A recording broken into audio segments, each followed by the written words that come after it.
Welcome to Childcare Conversations with Kate and Carrie. So here's a statistic that might shock you. It shocked me a little bit, which is 20% of phones in the United States apparently have explicit sexual content on them. So that's 1 in 5. So if you've got more than 5 people working at your school, there's a good chance that there is some sexual content on the phones or tablets of your staff.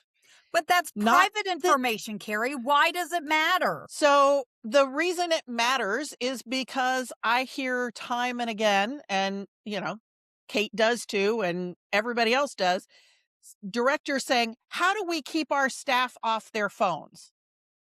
You have to, because if there is a 1 in 5 chance that if the staff are on their phone, they are accessing a device that has sexually explicit content, then they are then they are accessing something with sexually explicit content in a classroom with children, which sounds to me like a CPS call. So let's back up just a tad.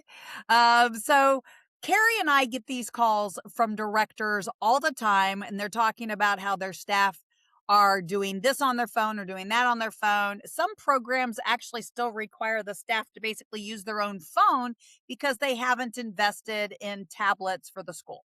So first of all, shame on you. Get the budget, have 1 tablet per classroom, right? Period. Second of all, invest in a $5 shoe organizer that goes on the back of the office door with everybody's name for them to all put their phones in their little shoe pocket. Now, Carrie, you said something that I don't know if people put A to B. So I know they don't put A to B. I know Because they if they don't. did, we would not have so many centers who are in our coaching cohort or in our training sessions talking about how do I get my staff to stop using their personal phones? Yeah. So first of all, if you've got it in your employee handbook that they're not allowed to have them, then you, as the leader of the program, have to enforce what's in your employee handbooks, period. To me, this is a no question.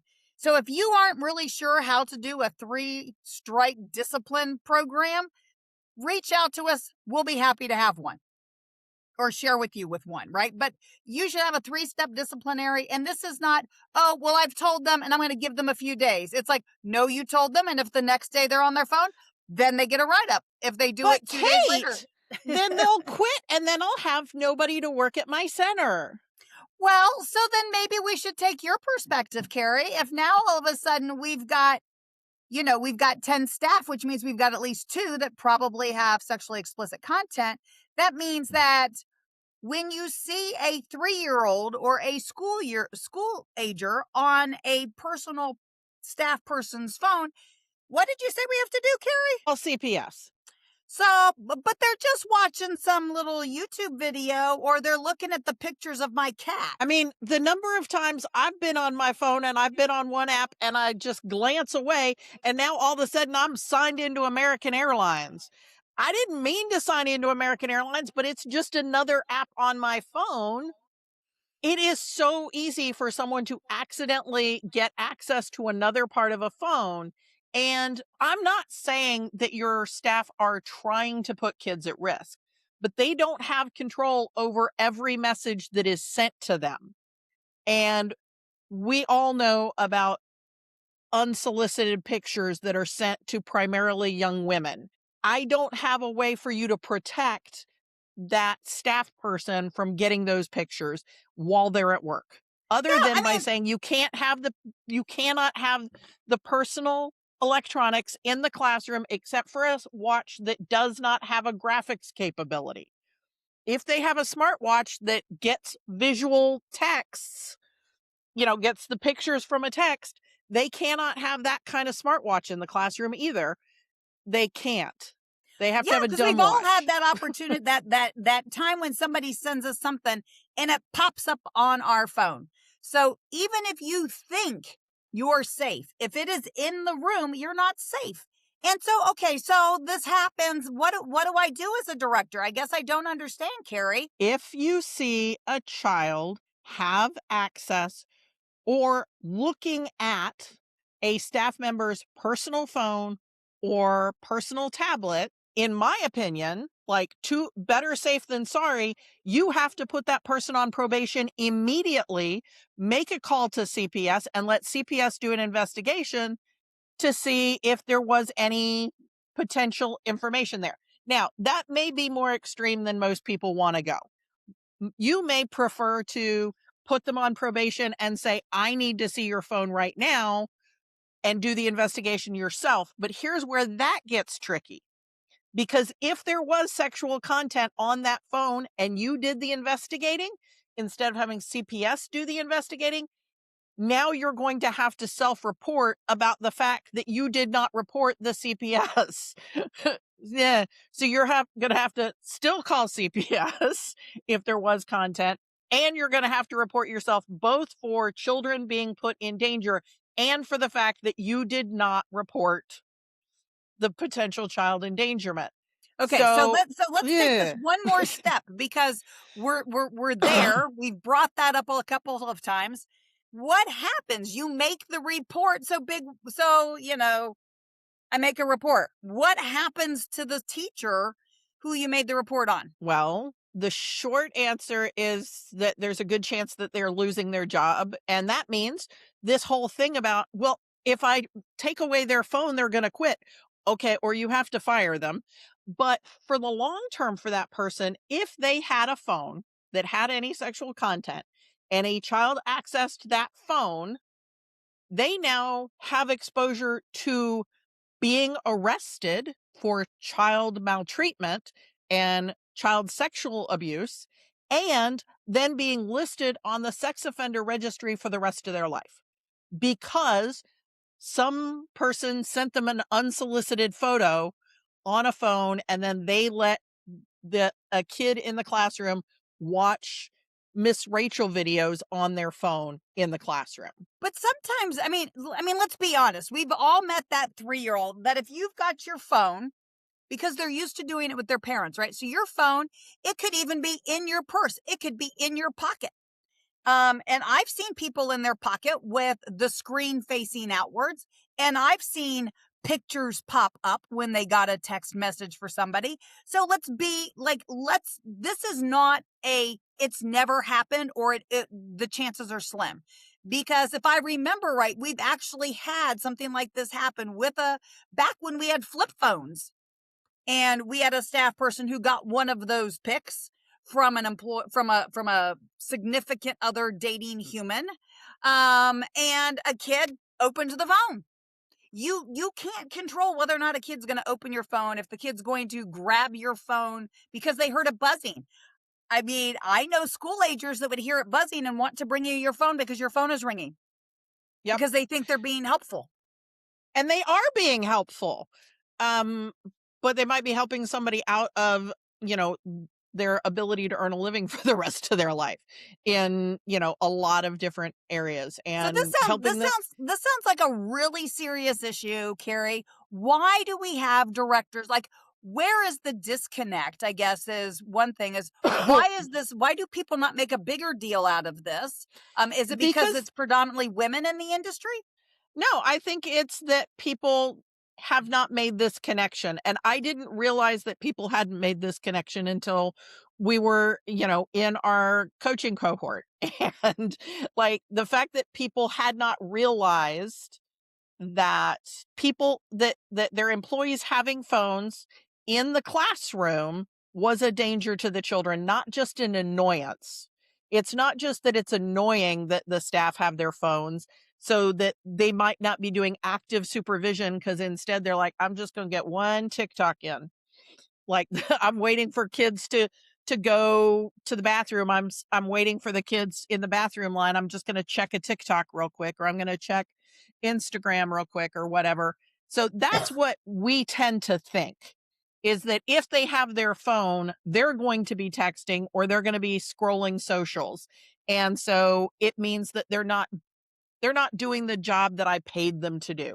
And so there's some of that frustration that I'm paying you to watch children, not to watch reels on Instagram. And so it feels like a disrespect thing. It doesn't feel like a danger thing. It's because we And get I we think, get in our own way, right? yeah, So, I mean, to me, this is the emotional part of an owner or director going, which again, if in your job description and in your employee handbook says they must be able to see and hear the kids at all time, and you catch them on their phone, again, second reason why that should be a write-up. First of all, if you said no personal cell phones and technology in the building, that should be a write-up. If you catch them doing it while they're on the playground, that's a write-up for literally endangering the kids because you're not doing active supervision. But what you're talking about is a whole other level of reason. Now, I have my own theory. My own theory is that most of the time when people think about porn, I'm going to say the 4-letter word, they think about porn or that kind of stuff on an electronic device. I would suspect that probably if you have a conversation with your staff, the majority of them are going to think that only applies to men, right? yeah, So we don't, so I as a think result, that's we part don't, of it. I mean, it's a 4-letter word we don't ever talk about, usually as women, and even less in early childcare. But we have the thought of what exposure to sexual content means. Mhm. So we think that exposure to sexual content means that they are watching videos of adult behaviors. But sexual content also means seeing body parts. It also means How do seeing, you word it? Because I just love the way you call it. jiggly bits. Jiggly Everybody's bit. got jiggly bits. But it's also there may be moisturizers, massagers, other things, underwear, like all I of mean, that the number of is those sexual things, content, and yeah, the children number of should those not have things I get in access. my social media feed anymore, I'm like going, I know how old I am, but do you have to show me one, you know, every scroll, even if it's a different brand? Yeah, I the mean, number of bra and underwear ads I get is ridiculous. I know that I own the things that go into those, but really, I don't need that much advertising. Do you think I'm changing them 4 times a day? I don't know, but again, that is sexual content. So if the kid is looking over the teacher's shoulder during nap time and they get another bra ad, you've just exposed that child to sexual content. But I think the other thing is we have this, oh, kids these days, they can't be without their phones. It's their security object. It's like their blankie or their pacifier. And so you're dismissing that adult and also saying that they don't have to have responsibility. When you just go, oh, it's just because she's 19, she can't be without her phone, or I'm sure she'll have an anxiety attack. but she's not going to have her No. phone. She's not going to have her phone at the fast food restaurant. Yeah, She's not, you can't run a fryer doing tater tots and curly fries with your phone in your hand. You can't be a valet with your phone in your hand. You can't, like, very few jobs can you have your phone in your hands while doing that job. It's not just our industry. But our industry, we have kids' lives on the line. so if I'm a director listening to this, and of course now I'm a little panicked that, oh my God, I haven't done this, I may be in a lot of trouble. Yes, absolutely. This is a take action item today. This is not I'll get around to it. So here's what you need to do. Look at what's in your employee handbook related to your electronic devices, period, right? Start today enforcing it. If you want to have a little staff meeting and tell everybody, fine. If you Or want to if have you a want to send a training, if you want to send a push notification out to your staff communication tool, whether you're using WhatsApp or, Group Me or however you're communicating to your staff, Asana, I don't care. So, you know, you can give people a heads up that, hey, this has been a policy, and we've been lax on it. You can give them the heads up. You are not required to, because they already signed off that they had the handbook. If it's not in your handbook, Kate, what do they need to do if there's nothing in the handbook about phones well, if it's and not in personal your handbook, you devices? need to get it in your handbook again today.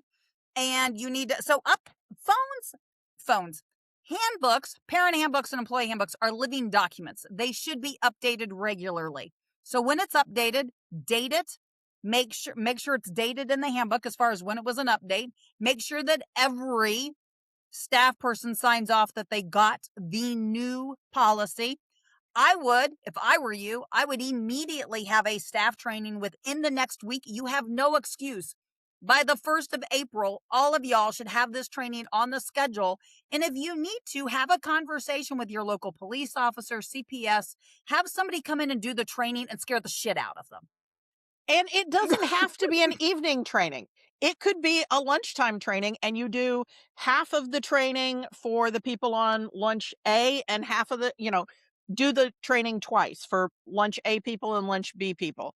And you may have to do a third one because you don't have a time when everybody's out of the infant room, because infants and toddlers, we know it makes it hard to do lunch breaks. But find a way, and if you can't get everybody there, have the training you're doing be recorded, and then send it to those people through one of the apps where you can check to see who's watched the videos.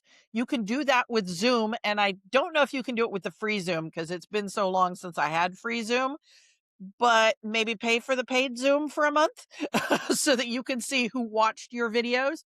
You can also do it with another product called Loom. And I know you can get like 10 free videos on Loom, but they have to be less than 10 minutes.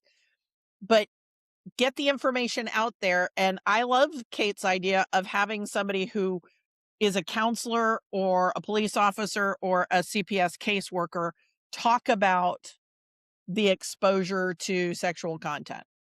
Because just because the exposure might be perceived as low, do you want to be the person who A, exposes a child, or because you didn't enforce your own staff handbook, staff policies, you've now put an 18 or 19-year-old who had an 18 or 19-year-old significant other send them inappropriate photos, now have to be on the sexual offender registry for the rest of their life?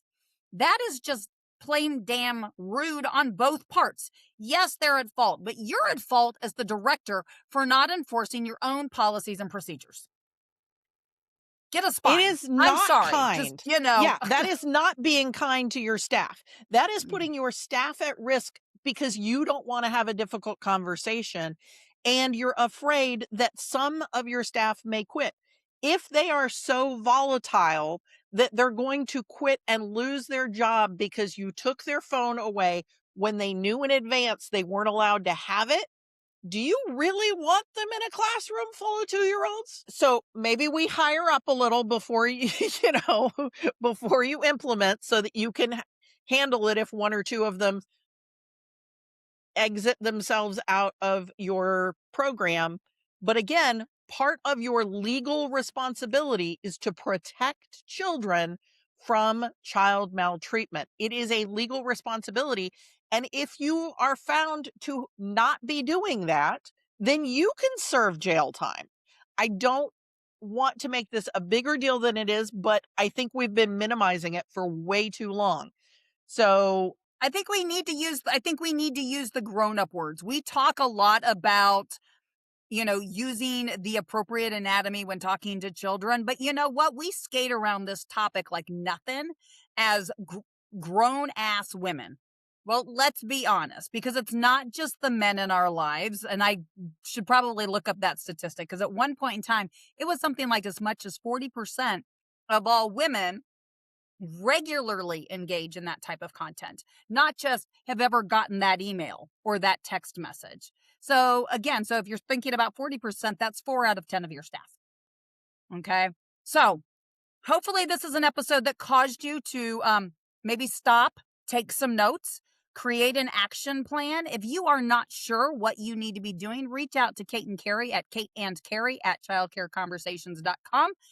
This is one that you probably need to make sure you share the episode with everybody on staff. If you're a director, share it with that owner. If you're a director and you've got an assistant director who's maybe supposed to be in charge of this, send this to them and scare them too. Send it if you're in a faith-based organization or in a nonprofit. Send it to the board.